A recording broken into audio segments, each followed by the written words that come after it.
अब नए speaker pro tem speaker के चुनने का सिलसिला भी तेज हो गया है और बड़ी इतला हमारे पास है कि साबिक वजीर खजाना अब्दुल रहीम राथर जम्मू कश्मीर असेंबली के नए स्पीकर हो सकते हैं। जराया इस बात की तस्दीक कर रहे हैं, नेशनल कॉन्फ्रेंस के जराया और दीगर जमातों से जो हमारे जराया है वो इस बात की तस्दीक कर रहे हैं कि अब्दुल रहीम राथर जो 7वीं मरतबा मेंबर काउंसिल चुनकर आए हैं, सीनियर मोस्ट इस वक्त रुकन है, इन्हें स्पीकर के ओहदे पर लाया जा सकता है और डिप्टी स्पीकर का ओहदा भारतीय जनता पार्टी को दिया जा सकता है।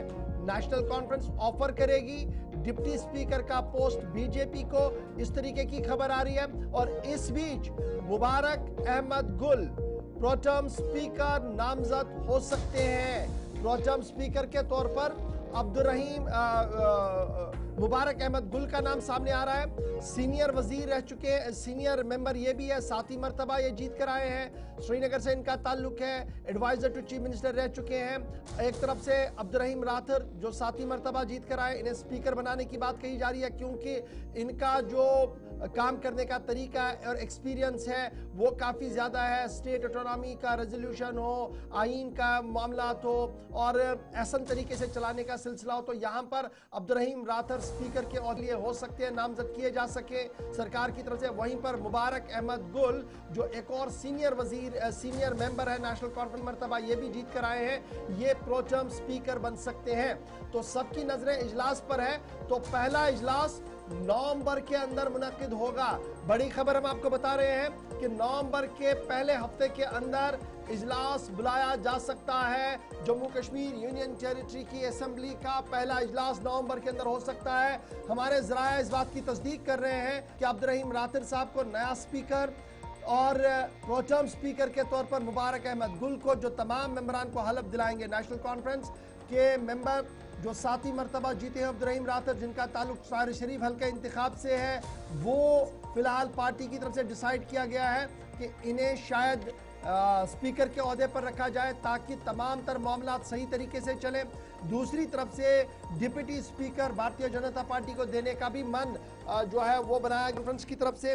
और तीसरी बड़ी बात जो प्रोटेम स्पीकर की बात है, उस हवाले से खबर और इतला ये है कि मुबारक अहमद गुल जो सर्व कर चुके हैं एज स्पीकर की भी नेशनल कॉन्फ्रेंस कांग्रेस हुकूमत के दौरान 2 साल के लिए वो रहे हैं, अब उन्हें प्रोटेम स्पीकर बनाया जाएगा और ऑर्डर मंडे को जारी इस ज़िमन में हो सकते हैं। प्रोटेम स्पीकर के हवाले से भी और स्पीकर के हवाले से भी ऐलान जो है वो मंडे को एक्सपेक्टेड है। और प्रोटेम स्पीकर जो है वो ओहद दिलाएंगे, उन्हें पहले ओहद दिलाया जाएगा लेफ्टिनेंट गवर्नर साहब के जरिए, यानी लेफ्टिनेंट गवर्नर प्रोटेम स्पीकर को ओहद दिलाएंगे। फिर प्रोटेम स्पीकर जो है वो तमाम नौ मुंतखबा मेंबरान को ओहद दिलाएंगे, चाहे वो नेशनल कॉन्फ्रेंस के हैं, कांग्रेस के हैं, पीपल्स कॉन्फ्रेंस के हैं, आम आदमी पार्टी बीजेपी के हैं, इंडिपेंडेंट है, सबको वो ओहद दिलाएंगे और इस तरीके से फिर काम आगे बढ़ेगा। याद रखिएगा मुबारक अहमद गुल प्रोटेम स्पीकर हो सकते हैं। इन्होंने अपना पहला इलेक्शन 1983 में लड़ा,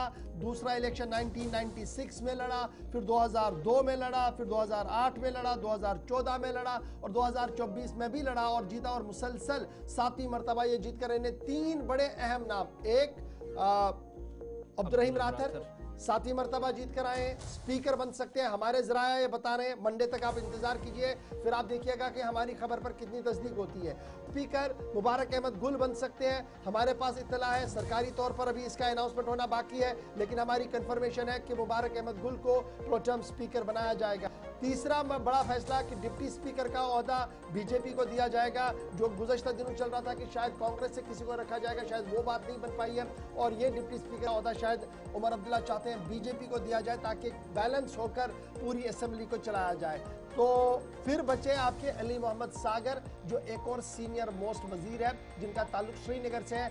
उनके बारे में तजब्जुब बरकरार है कि क्या वो श्रीनगर को काबीना में रिप्रेजेंट करेंगे या कुछ और होगा। उसके लिए थोड़ा सा आप इंतजार जरूर कीजिएगा क्योंकि काबीना की तौसीह अभी होनी है, 3 और नाम सामने आने हैं ताकि मजीद मामला भी क्लियर होंगे। फिलहाल खबर मुबारक अहमद गुल के हवाले, अब्दुल रहीम रातिर के हवाले से जराया हमें बता रहे हैं कि दोनों के हवाले से नेशनल कॉन्फ्रेंस की क़यादत ने फैसला ले लिया है और ऐलान जो है वो मंडे तक मुतवक्का है हमारे जराया के हवाले से। छोट ब्रेक ऑर्डर या बयान जो है वो पार्टी की जानिब से इस पर फाइनल जो है वो मोहर ऑलमोस्ट लग चुकी है।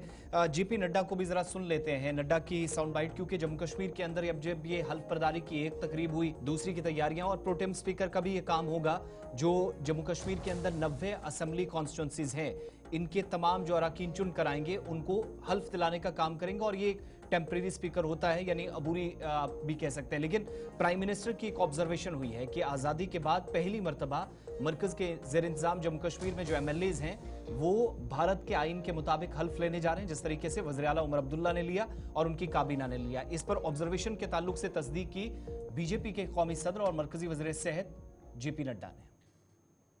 इस पर अपनी ऑब्जर्वेशन दी कि आज हम सबके लिए कल का दिन बहुत खुशी का विषय है कि कल जो जम्मू कश्मीर में शपथ ग्रहण का कार्यक्रम हुआ, वह कार्यक्रम भारत के संविधान के तहत पहली बार आजाद भारत में हुआ।